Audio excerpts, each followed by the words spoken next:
Hai semuanya, apa kalian tahu kalau jumlah pernikahan dini mengalami kenaikan di masa pandemi COVID-19?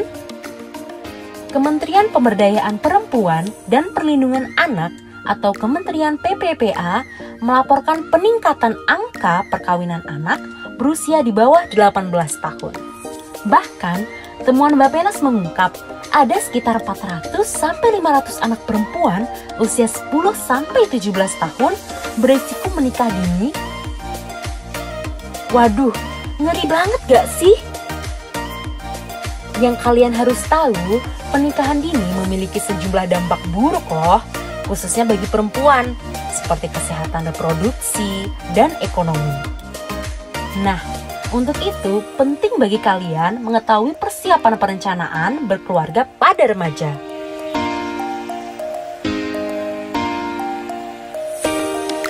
Persiapan sebelum pernikahan bertujuan untuk menghindari konflik dalam pernikahan guna mencapai kehidupan rumah tangga yang sejahtera.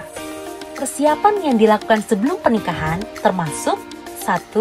Persiapan individu, 2. Dan persiapan pasangan. Ini dia persiapan yang dibutuhkan dalam suatu pernikahan. Persiapan mental, persiapan keilmuan, persiapan fisik, dan persiapan finansial.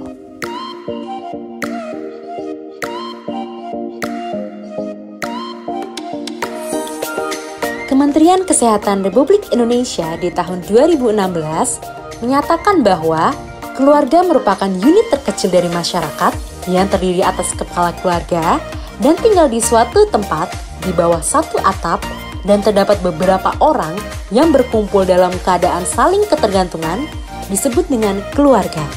Konsep hubungan dengan keluarga besar dalam keluarga Indonesia masih menganut adat ketimuran, di mana jika anak menikah, maka keluarga akan melebar dan menjadi luas.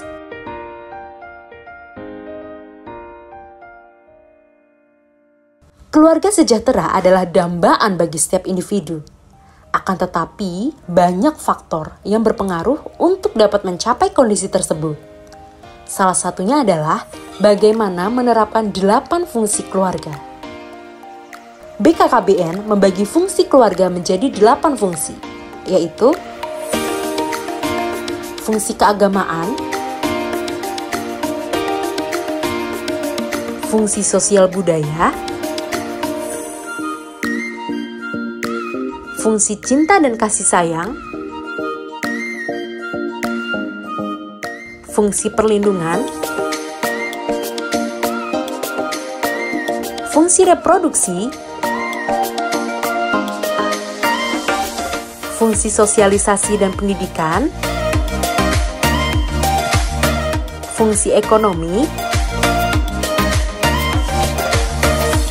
dan yang terakhir adalah fungsi pembinaan lingkungan. Pada video ini, kita akan membahas tentang pengasuhan dan tumbuh kembang anak, kesehatan reproduksi, hak reproduksi dan seksual, perencanaan keluarga, dan keluarga berencana. Hal ini juga penting untuk diketahui dalam persiapan pernikahan dan persiapan berkeluarga. Keluarga merupakan tempat pertama dalam pengasuhan dan tumbuh kembang anak.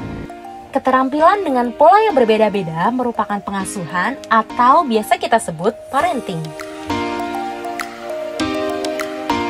Pola pengasuhan dapat dilakukan di beberapa tempat. Lingkungan keluarga atau rumah, lingkungan sekolah, lingkungan masyarakat. Terdapat 4 bentuk gaya pengasuhan atau tipe pola asuh yang diberikan orang tua untuk anak. Pola asuh otoriter, pola asuh demokratis, pola asuh penelantar atau cuek, pola asuh permisif.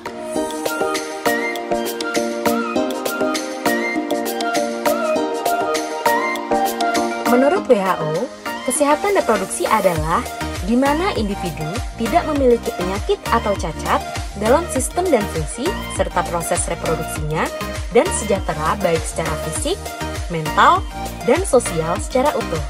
Pemeriksaan pranikah yang sebaiknya dilakukan pada pemeriksaan bagi calon pengantin adalah penyakit genetik. Agar calon pengantin mempunyai pemahaman bahwa bila orang tua atau garis keturunannya mengidap penyakit genetik, maka anak yang akan lahir nanti pun beresiko mengidap penyakit yang sama.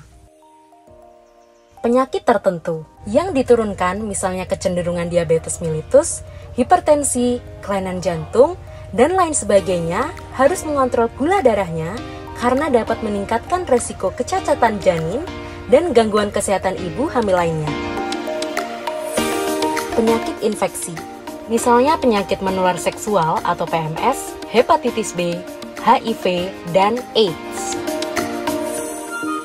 Vaksinasi. Hal dilakukan untuk kekebalan terhadap virus rubella. Infeksi rubella pada kehamilan dapat menimbulkan kelainan pada janin seperti kepala kecil, tuli, kelainan jantung, bahkan kematian. Hak reproduksi dan seksual. Hak reproduksi dan seksual adalah menjamin mereka untuk mendapatkan informasi yang lengkap tentang kesehatan reproduksi dan seksual, serta efek samping obat-obatan, alat dan tindakan medis yang digunakan untuk mengatasi masalah kesehatan reproduksi. Hak reproduksi semua pasangan dan pribadi adalah untuk memiliki informasi dan menentukan secara bebas dan bertanggung jawab mengenai jumlah anak, jarak umur antara anak, dan menentukan waktu kelahiran anak tanpa memandang perbedaan kelas sosial, suku, umur, dan agama. Perencanaan keluarga. Minimal perkawinan yang ditetapkan adalah 19 tahun. Hal ini membantu untuk membentuk persepsi setiap keluarga agar menjaga remajanya hingga batas usia minimal baru kemudian melangkah ke jenjang pernikahan. Keluarga berencana.